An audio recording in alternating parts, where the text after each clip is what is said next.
Welcome to FACT's webinar called Practical Tips for Multi-Species Grazing. Our presenter today is Lee Rinehart with NCAT and ATTRA. This webinar is hosted by Food Animal Concerns Trust. I am Larissa McKenna, FACT's Humane Farming Program Director, and I'll be moderating today's session. So before we dive right into the presentation itself, I do have just a few quick introductions. Food Animal Concerns Trust, or FACT.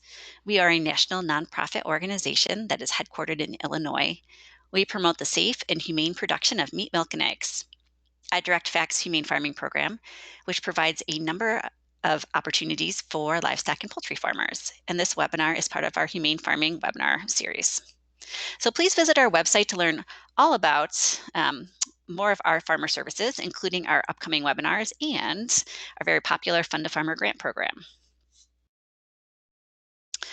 So this time I'm very pleased to introduce our expert presenter, Lee Rinehart. Lee is an agriculture program specialist with NCAT and ATTRA, serving the Northeast and Mid-Atlantic regions. He's also the author of NCAT's 2018 publication called Multi-Species Grazing, a Primer on Diversity.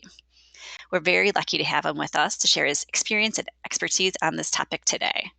So without further ado, I am going to turn the floor over to Lee so that he may begin his presentation. Lee, please take it away. You got it. Thank you, Larissa, and thanks for inviting me on board to have this discussion. And it's a little weird because it's a webinar and there's going to be some chat back and forth and some questions.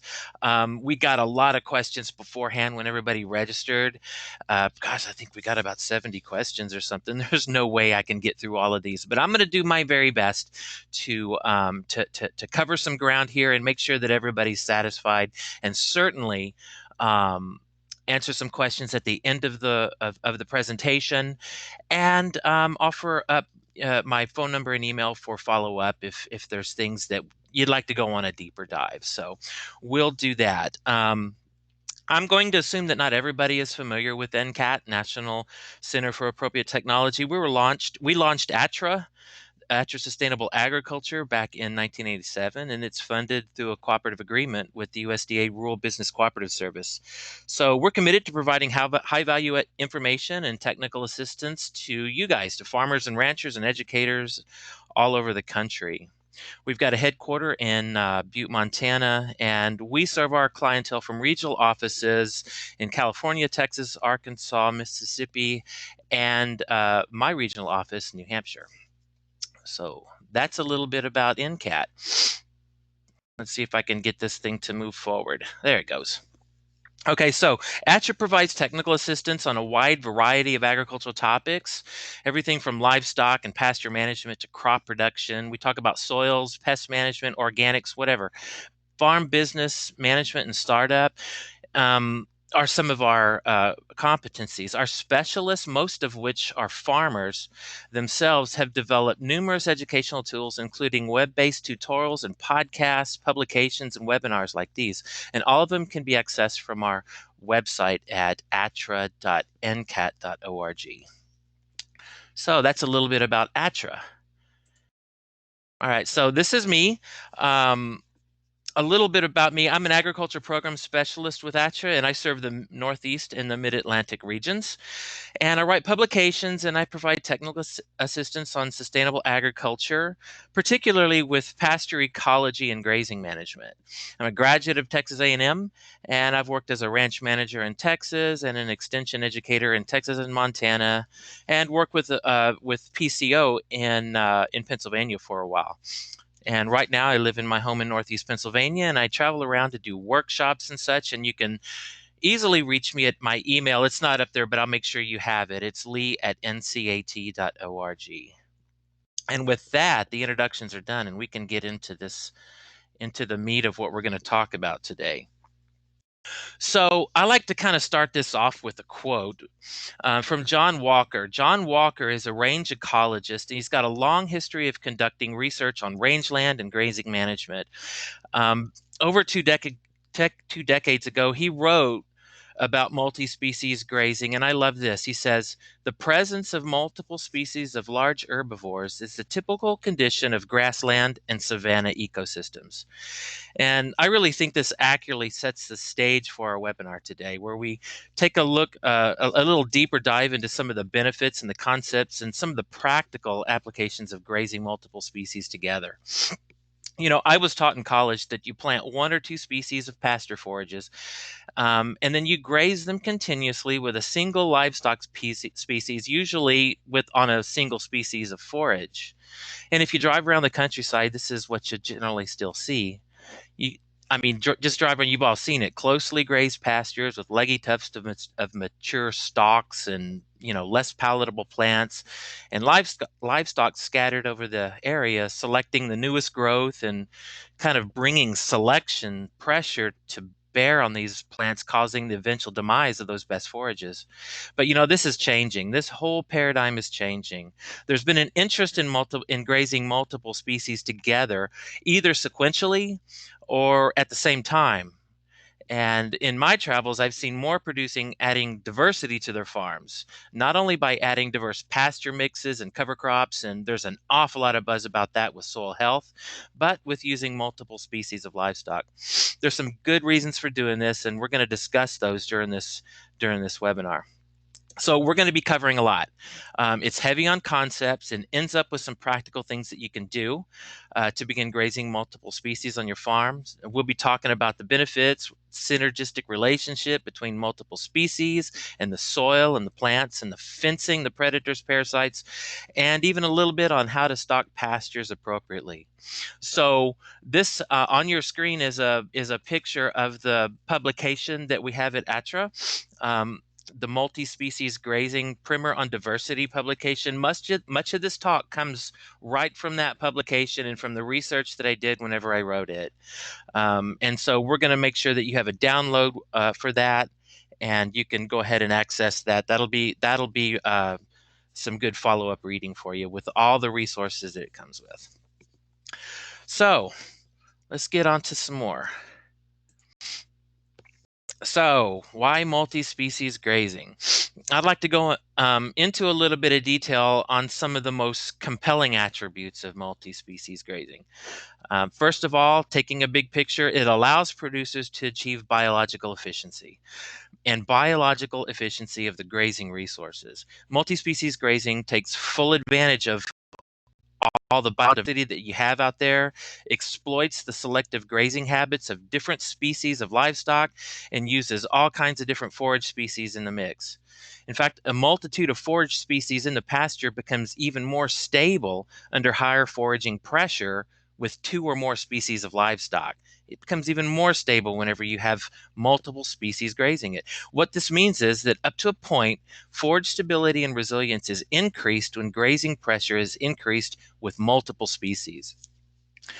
Another thing that is good about grazing animals together like this is it increases the carrying capacity of your pastures. And this is probably one of the most biologically and economically viable systems that is available to producers to do this. Research has shown that when you're grazing two species together, like for instance cattle and sheep, there's a 20 to 25% greater productivity and carrying capacity over grazing cattle alone. And if you look at the sheep, there is an 8 to 9% greater productivity and carrying capacity compared to only grazing sheep alone. And this is due in part to the differences in the grazing habits that the animals have and the amount of dietary overlap between the species, which is a pretty important concept that we'll go into a little bit later. So another benefit is the ecological resiliency of the pasture and better pasture health. Multi-species grazing fosters more uniform defoliation of the pasture plants. It enhances defecation patterns and nutrient cycling and plant animal nutrition. And I've observed, and you've probably seen this too, that animals tend to avoid grazing around their own dung piles, right? But different species really don't mind grazing around the dung of other animals, of other species. And this tends to keep forage growth constant and make a more uniform grazing of the resource. And it kind of helps to set the plants to the same stage of growth and basically due again to the grazing habits and the selection of various combination of forages by different species on the land. So you can alter the landscape to healthy, diverse, and quality pasture through multi-species grazing. When the pasture is grazed with appropriate livestock species, it reduces the ability of any one species to dominate the landscape. And bringing in multiple species can really be used for vegetation management. For instance, bringing sheep in with cattle to take care of forbs and things like that. So that's an important aspect that I think we should be concerned with, and it's certainly a good reason to graze more than one species together.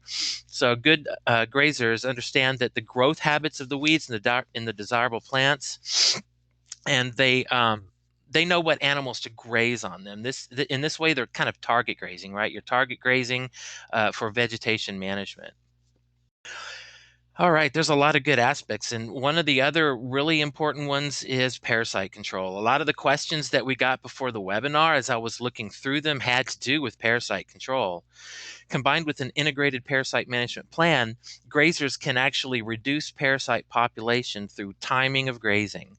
And then when you mix the two or three different species together, you really get a synergistic effect. Parasites have specific lifestyle characteristics that can be manipulated to reduce infection. For instance, sheep parasites, just generally do not affect cattle, and cattle grazing can be used to break the life cycle of sheep and goat parasites. And generally, this can be done vice versa too. So we'll go into a little bit more depth on parasite control as we progress through the webinar. So next to parasite control, another reason people like to run livestock together is to protect them from predators. Um, oh yeah, I think you're looking at slides that aren't moving. We're still on the same slide, guys. So we're going to move along. So I think everybody's in good shape. Um, so predators is a very good reason to run animals together. Researchers have noted that when small ruminants are bonded to cattle to form one herd or one flock, they tend to remain together and provide safety from predators. And it also provides you with ease of checking the livestock since they're all together in one place. Cattle fencing can often work very well for sheep when the sheep are bonded to cattle. And a complementary benefit from bonding animals together is that grazing distribution is enhanced, because sheep and goats, whenever they are bonded together, tend to spread themselves over the landscape a little bit more uniformly. And last of all, there's diversity of income. Since the carrying capacity is increased, animal production is increased as well. So you can pretty much expect higher productivity and increased cash flow by just adding extra enterprises. So now that we've kind of looked a little bit at the biological efficiency of grazing multiple species, let's kind of look at how we can fit this together on the landscape and get a good grasp of the fundamentals of in the practical, I guess, aspects of grazing multiple species. Okay, ready, turn.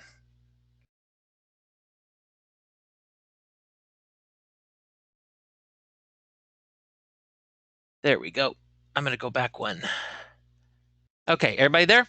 Slide 8, grazing dynamics. All right. So competition has led animals on the same landscape to occupy different dietary niches, right? And they developed complementary forage preferences and grazing habits. Um, these dissimilar grazing habits that they have occur due to the physical limitations of their ability to select different forages, or the advantages that they have to detoxify certain plants. But the cool thing is that you can exploit the selective grazing habits of the different species to shape the landscape. Um,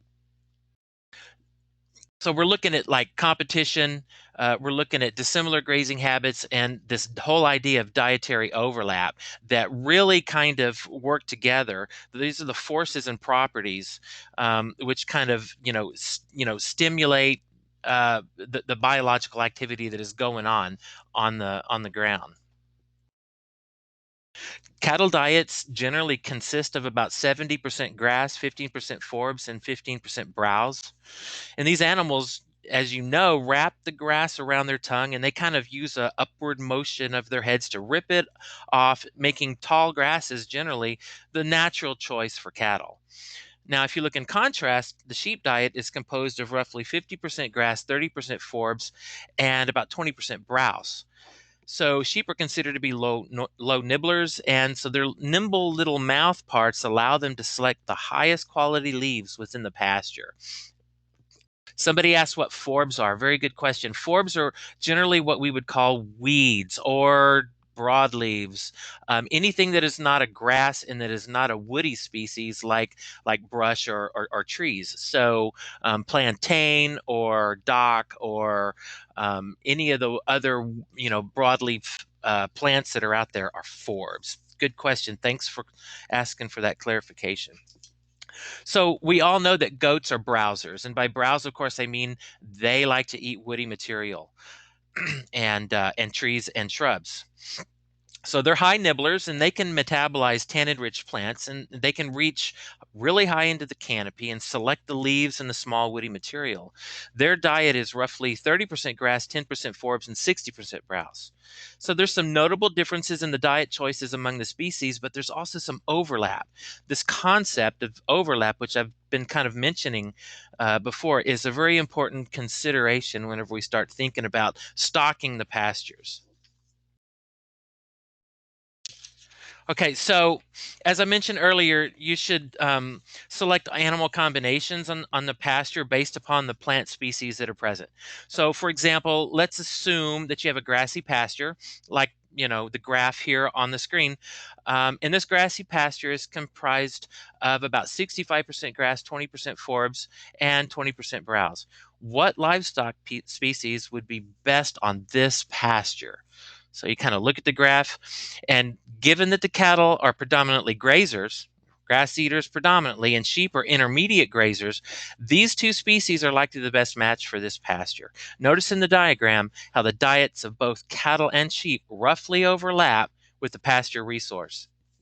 Okay, so now let's consider another scenario. Let's look at a pasture that is 30% grass and 20% forbs and half browse. Okay, so this is a comparison between cattle and goat diets.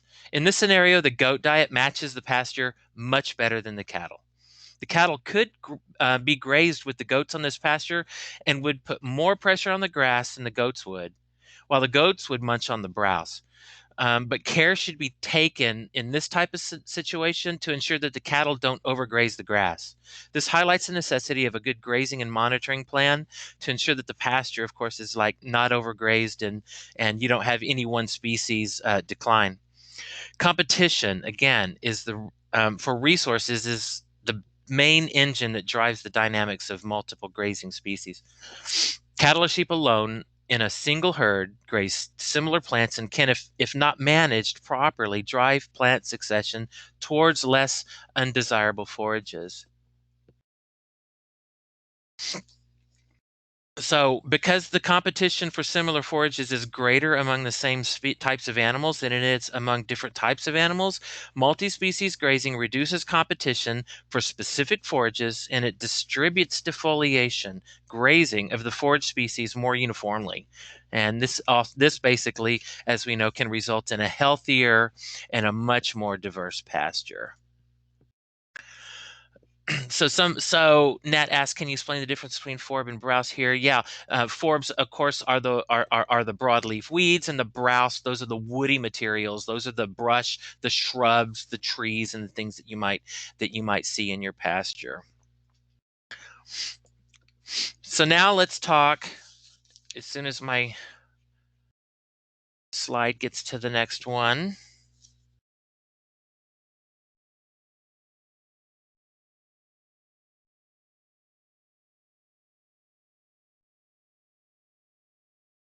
Let's see if it'll get here, because we're going to talk about fencing next. So, one of the first things that you might be considering whenever you're thinking about grazing multiple species together is, how do I deal with fencing, right? This is probably one of the most critical and the challenging components of multi-species grazing from a practical standpoint. And a lot of you in your questions asked about fencing. So we'll try to cover some of that here, and certainly we go into a lot more depth with it in the publication. So your fencing should serve multiple purposes just because you've got multiple species. Certainly, you're going to want to keep your animals off the highway. You're going to want to keep them out of the neighbor's garden. But you'll also be using your fencing as a tool to control grazing in specific areas for specific animals. So your perimeter fencing should be strong. It should be permanent, and it should be able to keep in the most wiliest of critters that you have. If you've got running cattle, sheep, and goats, it's got to keep goats in, right? Perhaps you already have a high tensile fence or something in place, and so as long as it is high enough, with electric strands on top and the bottom, it'll serve multiple species well for a perimeter fence. Be sure to pay attention, though, to gates and to areas where your terrain changes, or where trees are fallen or may fall, or where there's stumps in the fence line. Animals like goats have this really uncanny ability to squeeze just underneath those areas between gates, and just really render a fence that would be good for cattle no good at all. So you have to pay particular attention whenever you're fencing in for goats. After the perimeter fencing, you're going to be thinking about your pasture and subdivisions of your paddocks. There's so many options out there, and the first thing you'll want to do is like anything on the farm, what do you have on hand? If you currently divide your pastures with polywire, polytape, something like this can work really well for cattle, sheep, or goats, especially if you have 3 strands or so. For fairly small paddocks, electrified netting works, and it's really easy to move, and can be used to move animals around even within a paddock. For larger paddocks, woven wire is really good, especially if you have 2 electric strands offset, one at the top, and one at the bottom. This works well for sheep and goats. If you want to use polywire, I recommend that you train the animals to the wire by placing them in a pen with a hot polywire and just expose it to them for a couple of weeks. They'll get used to the idea. I have a friend who uses a car battery, and he hooks 2 wires to it, 6 to 12 inches off of the ground, and puts it in the pen and just lets them get used to it. That's a good way to train animals to wire, to polywire, to electric wire, those sorts of things. So fencing options for pigs can vary, a little bit different. Some producers recommend woven steel wire or rolls of electric netting for greater visibility. Woven wire should have a single strand of electric wire strung along the bottom a few inches off the ground, because this is going to keep them from rooting underneath the fence and digging it up. One of the most effective that I've seen is this one that I have on the screen. This is a farm in New Hampshire that I was on last year. It's 3 electric wires that are spaced evenly, with the top wire about a foot off of the ground. This works really well for internal fencing. Of course, you would have your perimeter fencing, but you could divide paddocks with this type of thing, and even make lanes and things with this type of fencing. It works really well.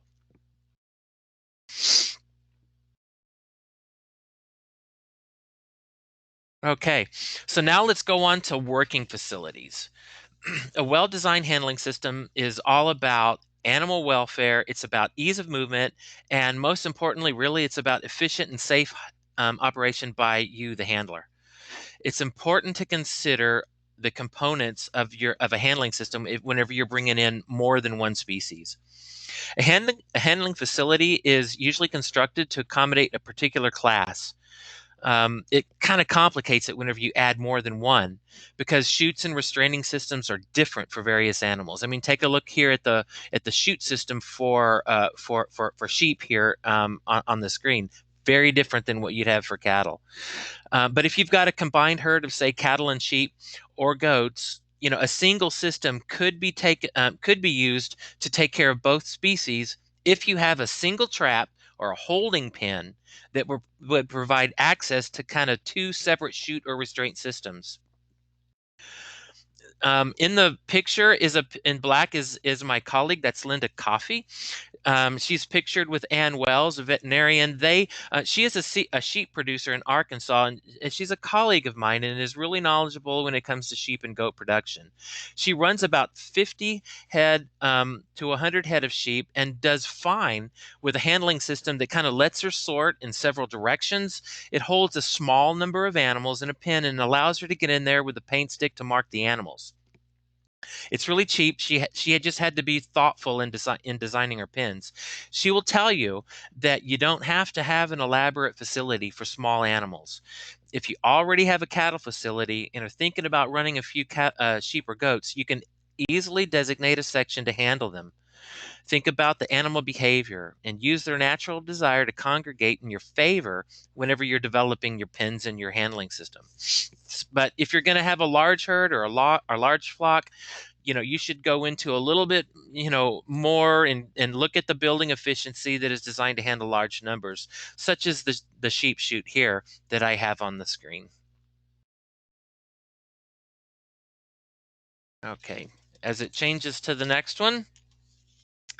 Um, Livestock require several different components for routine handling. Thinking about a crowding pen, gathering pen, working chutes, restraints, sorting pens. The sorting pens are optional, but I really recommend them because it'll help you sort out animals for treatment and breeding into separate pens to make it a lot easier for you. The primary design specifications that you'll really need to consider are fence height, chute height, and holding pen capacity. Small facility requires imagination and creativity in the design, especially if you're working with more than one particular species. I can't say enough about this though. Handling facilities really need to be constructed on level ground. Remember, it's all about safety for both you and the animals. Handling can be very stressful, both for you and the animals, and accidents are more likely to happen in the pens than they are out on the pasture. If your farm's on hilly land, you'll need to take care in the placement of where you put your facility. Choose the most open area you have, grade it with a dozer if you have to, get the level working yard, because there's no alternative to constructing a really safe, workable handling facility. Okay, and with that, it's time to move into some of the aspects that people were asking about on some of the questions that we got. Predators was one of them. This is a topic that we see a lot in dealing with producers here at ATTRA. Due to their small size, sheep and goats are targets. They're targets for coyotes, mountain lions, wolves, bears, even neighborhood dogs. The first line of defense should always be strong, adequate fencing. But depending upon your location and the predator pressure that you might be experiencing, fencing may not be enough to protect your livestock. Sheep and goats can be protected by a combination of adequate fencing and bonding to larger livestock species, such as cattle, as we mentioned earlier, donkeys, llamas, or by using guardian dogs. The ability to exclude predators with fencing really depends upon the predator species and the pressure or the intensity of the predatory attempts on the herd. If the pressure is low, a woven wire is often just fine. The fixed knots in the wire prevent the slippage when a predator or even a sheep tries to push through. However, when more predator pressure is experienced, a fixed knotted high tensile woven wire fence with fiberglass posts should be used and should be powered with a high joule charger. A 30 to 50 joule charger is certainly not unwarranted here because you'll want to instill fear of the fence in any predator that encounters it. Dave Scott is a ATTRA specialist that I work with. He's a sheep rancher in Montana, and he's really helped me to understand a lot of the issues with Western grazing and such as I am over here in the Northeast. And he recommends to producers that you use the highest charger joule rating that you initially think that you need. Double it if you have to, if you've got high predator pressure. So one of the advantages of grazing cattle and small ruminants together is that it discourages some predators from attacking the herd because you've got big animals with them. Um, this works well if the animals are bonded and if they stay near each other at pretty much at all times. It takes some training to first get cattle bonded to sheep or goats, but it's possible. It's done all the time. One way to do this is to pen young lambs with cattle for 30 days, provide a creep feed in there, and allow the lambs a good, safe place to get to if necessary. I had a herd of cattle whenever I was in college, and I was running 30 cows in Central Texas and got several sheep. I wanted to train my dog how to herd, and so I got a couple of sheep to do it. And within 2 weeks, those sheep were bonded and thought they were cattle. They were actually pushing cattle out of the way at the feed trough. It was pretty humorous to watch them. But cattle and sheep will bond, and that'll provide some pretty good discouragement from predators. There's safety in size and numbers, and your multi-species herd will be less bothered with predation whenever they're bonded. But where there's really high pressure, it may be necessary to use guard dogs. Um, and these guard dogs need to be bonded with the livestock that they're guarding. If you have multiple species and you're running a very diverse operation, it's important that the dogs are bonded with each one of the species that you're running, and they should be calm around the cattle, and they shouldn't be a chaser. So before you acquire a livestock guardian dog or some dogs, do some research. Decide what breeds will work best for you. Just please don't be tempted to pick up a free dog of a mixed breed, even if some of that mix is a guardian dog breed. Mixing those instincts of guardian dog with herding dog can usually be a problem. Um, However, if you want to mix two breeds like an Anatolian Shepherd or a Great Pyrenees together, both of which are guardian dog breeds, that can be fine. Just try to stay with a full blood guardian breed, or you probably won't have a dog that will bond and have those protective instincts. Starting a livestock guardian dog requires good understanding of dog behavior. So look for those qualities of trustworthiness, attentiveness, and protectiveness in the dog. These are working dogs, and the training methods that you're going to use are very different than the ones that you're going to use for obedience or for hunting or herding, and they're not pets. As much as we might want, we can't go out there and love on them and pet them, and especially in their training. Having you need to They need to be raised with the livestock so that they can bond with them, and so that those natural protective instincts they have are instilled in them from puppyhood. So these dogs can add cost to the operation, but really, in some situations, it would probably be impossible to raise livestock without these protectors. So that's a little bit on predators. One of the other questions that we had uh, on a lot of comment on was mineral supplementation. This is a big one because grazing different species together can cause logistical problems that go beyond fencing and working facilities. And you think about new ways of accommodating the needs of the different animals. And one of these is mineral supplementation. It's well known that cattle mineral should not be fed to sheep because sheep have a lower tolerance of copper. Um, and as cattle mineral has more copper in it than sheep need, toxicity can occur.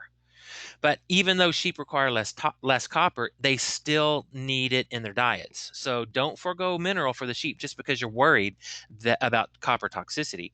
Veterinarians have actually reported copper deficiencies in sheep because producers have been too careful and they have withdrawn copper. There's a few tricks that you can use to help ensure that your animals get the minerals that they need, though, without overdosing. One way is to feed sheep mineral to all your species. You can do this. This can work pretty well during much of the year without a problem, though it might be necessary to provide more copper to cattle during the last trimester of gestation to meet all their needs. And when the cattle are in their last trimester, uh, you can feed cattle mineral in a feeder that is, at least 30 inches high to keep it out of the reach of the sheep, and a creep feeder can be set up for sheep to access the mineral that is more appropriate for them. I like to mention my colleagues whenever I talk. And another good friend of mine and ATTRA specialist is Margot Hale. She's a sheep producer in Arkansas as well. And she's found that when pastures have a high degree of nutrient cycling, they require very little fertilization. And so there's very little need for sheep mineral other than, say, 30 to 40 days pre-breeding and maybe 45 days before lambing, as well as during lactation, at least early lactation. In healthy pastures, soil microorganisms do all the work to provide a nutrient-dense forage, and it feeds, the animals and meets all their needs.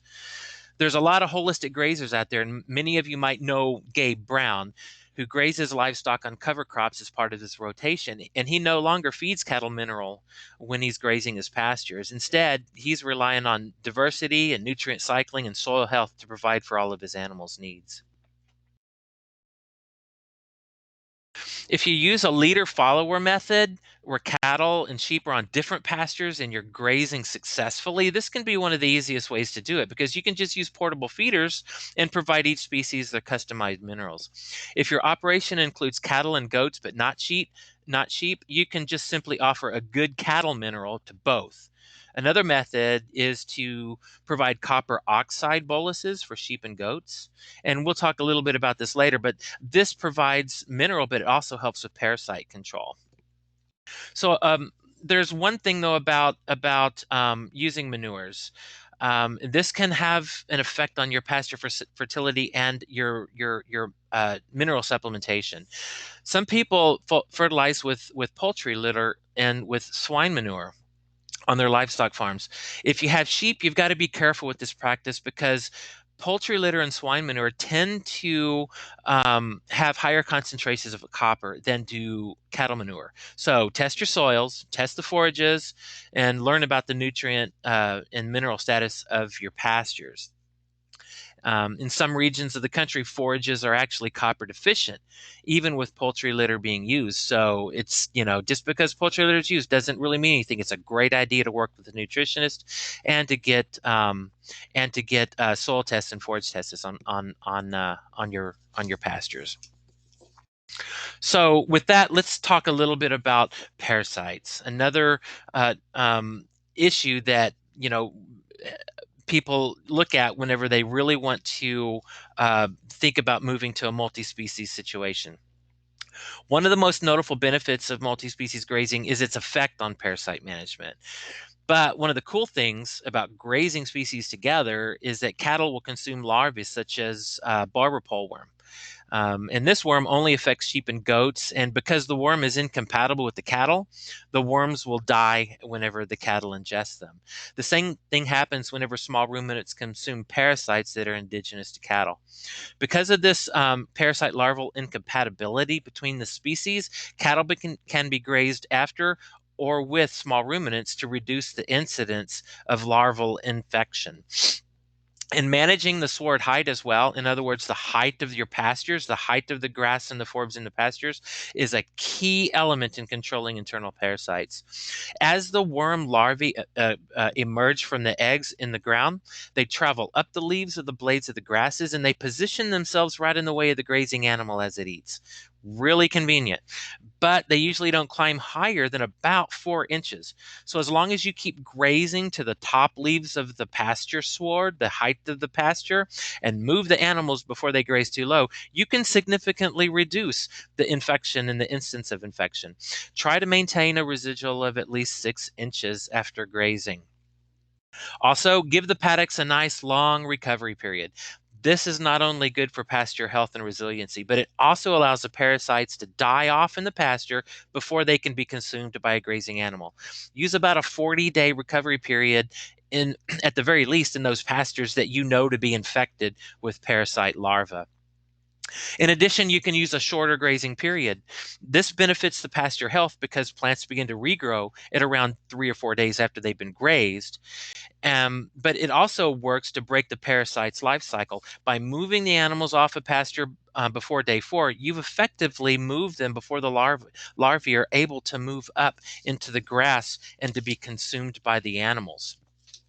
If you have a pasture that's infected with larvae and you're having a hard time ridding the herd or the flock of parasitism, you can take that pasture right out of the grazing cycle for a few rotations.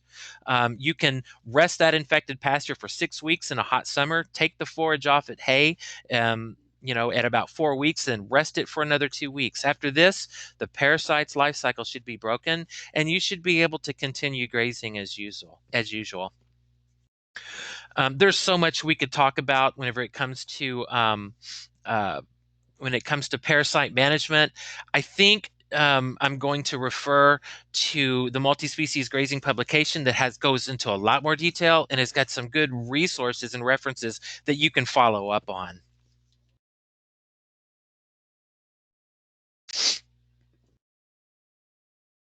So um, before I go and totally leave internal parasites, I want to talk about kind of managing a certain amount of parasitism that we have. Animals can deal with a certain amount, right? The key here is maintaining the healthy herd of the flock and fostering natural immunity. And good nutrition, clean, fresh water, and pasture access goes a long way in doing this. One of the best methods we have, though, for controlling parasitism is to actually cull repeat offenders and select for resistance whenever you're breeding and acquiring new animals. Cattle usually handle parasites better than small ruminants do, but the goal is to manage the parasites that remain in the herd such that the treatments can be effective against them. This protected population of parasites in the herd or in the flock is called refugia.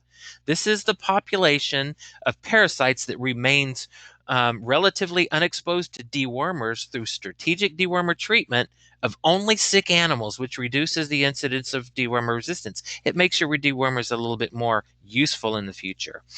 You should develop a monitoring system. This is going to be very important. A monitoring system should incorporate the systematic methods of evaluating parasitism. One of the most notable that we have is the FUMACHA. This is a diagnostic tool, and it looks at eyelid color in small ruminants to evaluate anemia. And this anemia is a symptom of parasitism in livestock, combined with other things such as fecal egg counts, the 5-point check. You can determine which animals should be treated with a dewormer, and you can prevent the whole population of worms from being subjected to the treatment. Again, making your dewormer treatments much more effective. Remember, you'll never be able to completely eradicate internal parasites. However, if you use this integrated system of combining livestock species together, grazing them together and sequentially, maintaining a proper grazing height, and using this monitoring method, you can really reduce the parasite load and keep your animals pretty healthy. So we're going to talk a little bit about stocking rate decisions now. We've been talking about biological efficiency and grazing dynamics and some of these practical aspects of fencing and facilities and predators and minerals and parasite management. Now we're going to look at the concerns we need to consider when adding new animals to the herd. How does that impact the grazing resource, and how do you do it without overgrazing that resource, which is really important. So before you add new animals to your herd, it's good to evaluate your initial stocking rate. How many animals do you currently have, and how are they using the pastures? Are you managing grazing such that the grazing animals are taking half and leaving half? Leaving half of the forage volume in the pasture after grazing is crucial. It's critical for maintaining soil cover and for allowing adequate plant regrowth and for adding carbon back into the soil. When you add animals, you don't want to add more than the pasture can sustain. So the goal in determining a stocking rate is you want to find that combination of two or more livestock species that are going to produce more total gain within a multi-species grazing system than within a single species grazing system. And you want to do this while maintaining the integrity of the pasture. So there's no hard and fast rule for determining the stocking rate, but it should be based pretty much on observation and adaptation. There's a lot in the grazing world right now on adaptive grazing and um, you know not having a set stocking and not having specific movement times and things like this can be very, very beneficial as you just observe what's going on in the landscape and you adapt from season to season and year to year. So on your farm, your stocking rate will likely vary from year to year, and even from season to season. It's going to change depending on temperature and rainfall and pasture composition, animal growth rates, and a lot of other factors. Sheep and goat herds grow more quickly than cattle herds. Remember that. Um, it's easy to go from 50 to 100 sheep, and this can easily place a lot more pressure on your pastures. Take this into account whenever you're planning your system.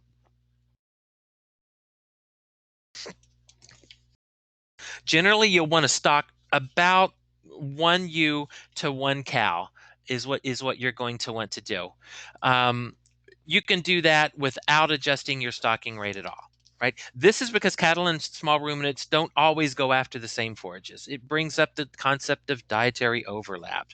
Um, you can easily add one to one, but if you decide to move up and you're going to add more animals, there's ways that you can calculate your stocking rate, and the multi-species grazing publication goes in depth in how to um, factor in dietary overlap and competition and the different forages that you have, and figure out how many sheep or goats you could add to a herd of cattle, or how many goats or sheep, how many cattle you could add to a flock of sheep or goats.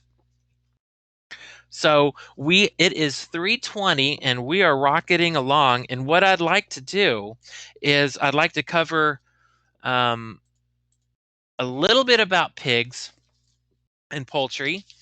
Some of the people were really interested in that. And then kind of do a wrap up. And if we have time for questions, we'll do that.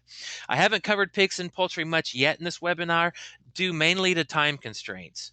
But they both have an awesome place in multi-species grazing scenario, and each contribute greatly to the pasture regeneration and also the benefits of income.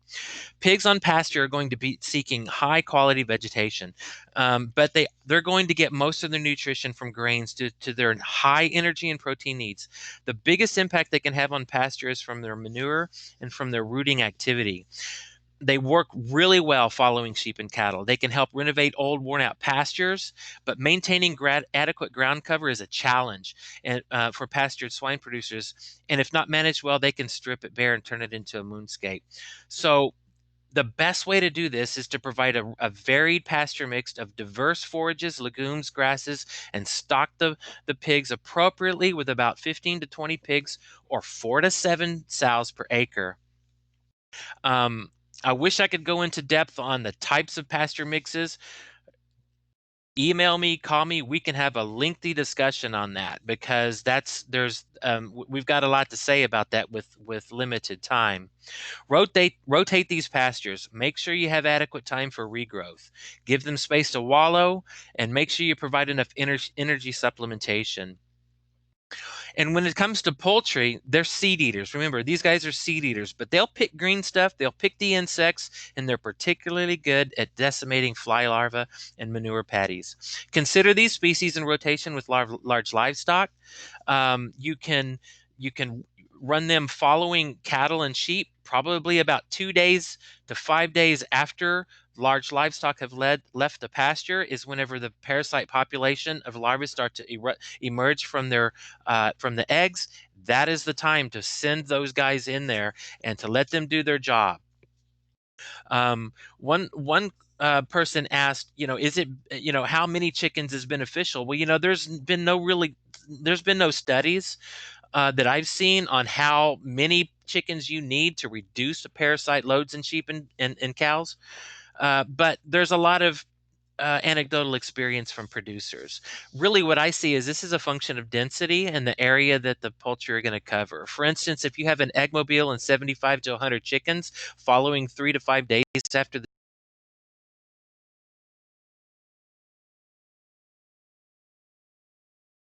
Hey Lee, I think we lost you. sheep, Oh, there okay, you go. You're am back. I back? Yeah. Good. I hope that I wasn't gone for very long. But basically, basically, poultry can be integrated really well to follow large livestock on the pastures 3 to 5 days after they leave in order to decimate those fly larvae. I'd also like to mention Linda Coffey, ag specialist with NCAT in Arkansas, is also writing a new publication on pasture pig production, and that should be out sometime within the next few months. So pay attention, get on the email list, and whenever that publication comes out, be sure to download that. So we're running up against time. So what I'm going to do is just kind of wrap it up really, really quick. Remember that this is all about matching animals to the appropriate landscape. It's about observation, adaptation. It's about adjustment, as any livestock enterprise is. You can certainly increase your income with this. I would be more than pleased to answer questions and to have email or phone conversations with anybody who would like to go into a little bit more depth, because I just don't think an hour is enough time to do this topic justice. So, Larissa, there you go. Thank you, Lee. Excellent. So I'm just gonna, let's see, skip ahead here. I'm gonna say that we do have some past webinars that I'll send along when I send out the follow-up email. Linda Coffey, who's been mentioned, did an excellent series about Hmm. managing internal parasites last year Yep. for us. And we also have a 5-part series about livestock guardian animals and predator protection. So I will send along those links Perfect. kind of as a compliment. But we do have a couple minutes for questions. There's a couple that came in that I don't think were answered explicitly. So I'm going to do is read some of these out loud, and then Lee will respond. So the question is, if you could talk a little bit about uh, a good mix of animals, if you include alpacas and perhaps also llamas, how would that look? Well, alpacas and llamas, those are excellent large animals for predator protection, for sure. In addition to the economic benefit you get from selling fiber, no doubt. We do have on the ATTRA website several calculators that were developed by Dave Scott that help producers come up with grazing plans for alpacas and llamas specifically, taking into consideration their size and their intake and things like that. That can greatly help, I think, including alpacas into the rotation. Um, Otherwise, they are animals that typically are nibblers, more of an intermediate grazer, and I think you would probably put them in as an intermediate grazer whenever you're thinking about what types of plants they're going to be focused on. Excellent. Okay, thank you. Um, so a couple questions about fencing that came in.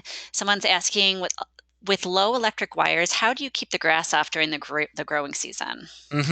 Okay, so one of the ways certainly can be with actual grazing. If it's a foot off the ground, they can actually graze underneath it, and they can learn not to touch it. I've seen that happen, but really, the the only way that I've seen to do this is periodic maintenance. I Hmm. mean, we can't get away from a weed whacker or something like this to come in periodically and just take it down to the level and give yourself a couple of weeks of undisturbed, um, undisturbed fence utilization. Right? There's no easy way for that. A lot of people have been asking me about that, and I've thought and thought and thought. Is there a silver bullet for that? And there's really not, that I have heard of. If there is, anybody knows of one, type it into the chat bar. Exactly, always learning. Hmm. Um, well, so kind of the next one about fencing is about goats, those wily creatures. And Mhm. if you're constructing a polywire only fence for goats, what would be the best number of wires to use and what heights should they be spaced? Yep, I would do 3 wires at the very least, and this would not be the perimeter fence, right? This would be Right, right. paddock separations, Mhm, and I would probably make the top one about 36 to 40 inches, and I would make the bottom one at about 8 to 12, and then I would equally space the middle one between them. And that's where I would start. See what happens. Remember what we said, observe and adapt. Whenever you start doing this, put put it in an area where you can observe, and it's in a safe area so that if they escape, you've got perimeter fencing that's going to keep them off the highway, right? Watch how they're doing. Is it high enough? It's not high enough. They're jumping, right? Make mhm. it a little bit higher. But that's where I would start, and I would definitely have no less than three poly wires. Excellent. Okay. Someone's asking, do you have any recommendations how to get FEMACHA training? I don't, because I'm not a sheep specialist, but Yeah. Linda Coffey is, and I will say that you can contact her from our website. You can also go to wormex.info. That's Mhm. WORMX.info. That is the website for the American Consortium on Small Ruminant Parasite Control. Excellent resources on parasite control. They'll talk about they've got publications and guidance and things on FAMACHA and things on the 5-point check. That's probably the best place to go to get information on developing a monitoring plan. Okay. Excellent. Someone wrote in that there is an under the fence line mower for weed maintenance. I guess There you something. go. So you're trading your work for your money. So whichever one is more important to you. Absolutely. Sometimes it's like, nope, I'm sorry, I've got 2 miles, 3 miles, 10 miles of fence. Yeah. Get the mower. Thank you for writing that in. So I'm going to take one more question and then we'll wrap it up. And Lee did say that he is available for follow up questions. I'll be including him in our email, and he is very accessible and it's just a really wonderful resource. Um, so the last question we have is: do you have any comments about the potential for goose plus cattle and sheep, or what issues might it cause? Geese and cattle and sheep. Wow. I tell you what, the only thing that I know about geese is I had an experience one time when I was a kid walking into a barnyard. And from then on, I have been on a bad relationship with geese. Um, Honestly, I'm gonna have to look that one up. And I'm going to talk to my colleagues and do some research. I'm going to see if I can see if there's any particular considerations with geese, specifically over other poultry species. And so I've written that one down. And someone wrote in specifically that they do have geese, cattle, and sheep, and be careful, the geese eat a lot. Very good. And So eat a lot. Do you mean they get into like the cattle, the sheep's grain? Is that what you're talking about? I'm not sure, but maybe our viewer Eat eat a a lot lot of the pasture. Okay. Very good. into it. Well, excellent. Okay. Well, yeah, so wonderful. I do just want to have a few housekeeping items before we sign off officially today. For those of you that are still with us, reminder that immediately following the webinar, there is a very, very brief survey, and we would really appreciate it if you take a minute to tell us about your experience. You can also add any ideas. Actually, a couple really great ideas have come in about topics for future webinars that kind of were inspired by Lee's presentation today. So if you know, I'll take notes on that as well. Um, so a recording of the webinar and the slides will be available soon, and I'm going to email them all to you in the morning, tomorrow morning, and then they will be archived on our website. So we do have some other services I just want to flag for you all. There are more webinars coming up.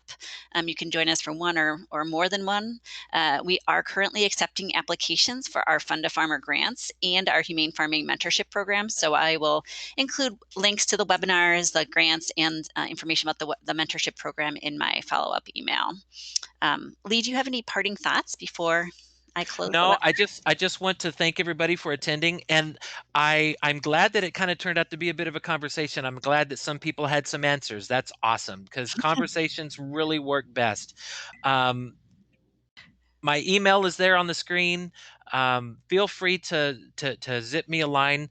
I would be happy to get on the phone. We can discuss things back and forth and just go into a little bit more depth than what we could with an hour on this topic. That there's just so much. There's so much that we just couldn't get to. So I would be happy to continue with this conversation. Excellent. Well, it's certainly been a pleasure to have you with us today, Lee. And we all really appreciate you sharing your insight and your experience and taking the time to answer our questions now and later. I'd also like to thank everyone out there in the audience for sticking around, and for your taking time out of your busy schedules to be with us, for your interest and your attention, and trying to produce in this way and raise your animals this way. I hope that you will see you on another webinar again soon. So I hope everyone has a really great afternoon, and we'll keep in touch. Thanks, everyone. Thank you. Bye.